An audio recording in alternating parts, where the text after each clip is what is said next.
Today I wanted to talk about my hair again. And it's funny that, for a person like me, I've actually broken out from quite a few limitations and rules about what it means to be a woman of my age, and what it means to be a woman empowered, what it means to be a woman in relationships, what it means to be a woman who is free. And so the theme that I still keep on going through is my graying hair. And I calculated this morning, it's been 8 months since I colored it, since I touched it up, my roots, and it's now becoming quite obvious. And I mean, when I look at myself like this, I don't see it quite so obviously, but every once in a while I catch a glimpse of myself from outside, like in some kind of reflection, and then it's a kind of confrontation between my idea of me and then this kind of objectified view from outside. And I come from the world, like my mom still colors her hair. I never really saw her gray, and I admit that when I did, I didn't like it. But what I'm also observing is that when my husband and my children see me with my increasingly exposed graying hair, there is almost fear in their eyes. And when I caught a glimpse of myself in the airport where the gray hair was just so obvious, it kind of caused that same fear in me as well. So I've been trying to understand, what is it that I'm confronting? What is it, this fear? And I spoke to my sister yesterday, and she was like, I just feel that it's too early, like in 10 years, when we're in our 60s, maybe it'll be more appropriate. So again, I'm thinking, well, what does make me a youthful person, for example, right? Is it that when I'm going to be in my 60s, is it more appropriate to admit aging? I'm now in my 50s. Am I still supposed to uphold a certain standard of what that looks like, or maybe even lead other people to believe that I'm younger than I am? And I've just spent so many years trying to break out of that idea of what does age mean to us. And I think age, in the society in which we were raised, where everything is like a linear, direct line to all these milestones that we need to achieve by a certain age, a woman should be married by a certain age, and she should have a child or children by a certain age, and should have this happening by a certain age. There should be a house or a car or this kind of achievement, or a certain job, or maybe a degree, a diploma, all this stuff. And what I'm seeing is that so much of our struggle in our lives actually have to do with these symbolic standards given, like imposed on us from outside. And when at least one of these standards is not met, we feel inadequate. We feel unworthy, and we start judging ourselves. And this is where so much of our suffering actually comes from. Because so aging kind of comes from that same philosophy that there is something wrong with me as a woman as I'm aging. Like I should try to look differently than what I look like. And I remember even when Wonder Bra came out in the 90s, and I remember thinking, okay, well, so it's kind of we're putting fake boobs on, right? Because so somebody who doesn't know us intimately may assume that our figure looks a certain way, and then when they see us undressed, they'll see that that wasn't the attribute. And of course, so I'm just curious and just poking and debunking all these assumptions and all these attempts, because ultimately all the things that we're doing for outside, like on the outside, right? If I were to start coloring my hair again, it would take the edge off for myself as well, right? I'm not only saying for other people who are observing me, for me, right? It'll take the edge off for me.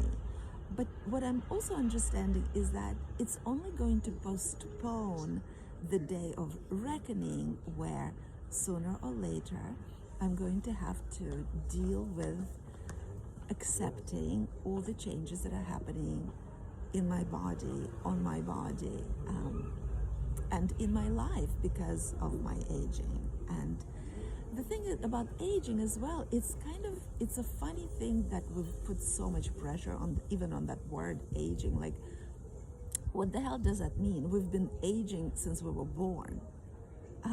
But once again, symbolically in our society, until you hit a certain age, it's okay. Like, when you're a child, you're supposed to want to get older, and then when you are still in your 20s, you're supposed to just enjoy where you are. And then when you start hitting your 40s and 50s, people are starting to get nervous about their age again. And so even when I talk about aging, I kind of cringe when I use that word, because I've been aging my whole life.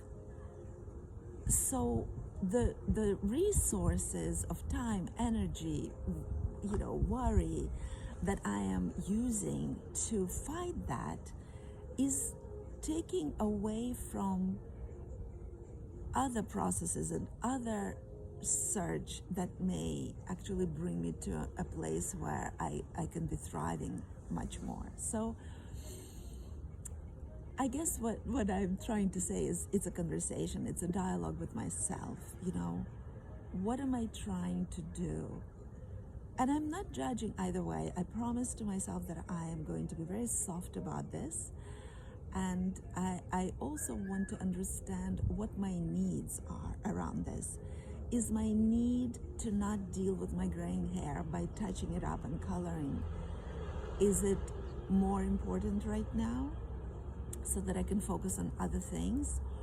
Or am I interested in, because I'm so interested in breaking out of these imposed rules in every spectrum of my life, on what it means to be a woman, what it means to be a woman my age? Is it more interesting for me to actually start facing the discomfort, the increasing discomfort? It was uncomfortable when the roots were just starting to show. Then 2-3 months later, I was like, yeah, I'm doing it. I'm cool. I'm with it. I'm progressive. And now 8 months later, where it's kind of midway in my head, it's starting to get kind of uncomfortable again. And also, I'm going to be traveling in another few weeks to New York, where I'll be meeting, all kinds of people who have not seen me like this for a while. And again, I'm bumping against my own discomfort of anticipating other people's reaction, including my own children. And of course, everything that we're experiencing in relationships with other people is, first of all, our relationship with ourselves. Until I accept myself exactly where I am today, it'll be very uncomfortable dealing with other people's reactions. Once I accept myself and everything that I am today, whatever other people will be reacting to will be much easier for me to deal with, because I will understand that their reactions are theirs. It only will hurt me or destabilize me or unhinge me if it hits my own trigger and my own discomfort, right? So we only get upset by other people's reactions when it hits something that we haven't yet mastered within ourselves. Once we accept whatever it is that we're talking about in ourselves, then whatever other people's reactions will be will not faze us. So this is what I'm dealing with. I guess this is what I'm dealing with in anticipation of, people who've seen me many years ago also it's so symbolic, right? Like I'm changing not only in my hair, I'm changing in every spectrum of who I am, yet I'm concerned about my hair because it's so symbolic. So yeah, just wanted to come out and share where I stand today, kind of still on this journey of self-acceptance and still on this journey of dealing with this not from the point of view of rebellion and like take me as I am, or get out of my life, but more like understanding that as I am learning to accept myself, whatever reactions other people will have, it's their reactions. It'll be that much less important for me, and I will allow them to have their reactions, and it's going to be okay if and when I accept myself just as I am in this stage in my life. And the more I consider coloring my hair again, the more I sense the inner kind of rebellion, kind of desire to not accept that. It feels almost like going backward, and I don't want to do that. So more to come, but this just was really asking to show up today. All right, everyone, see you soon.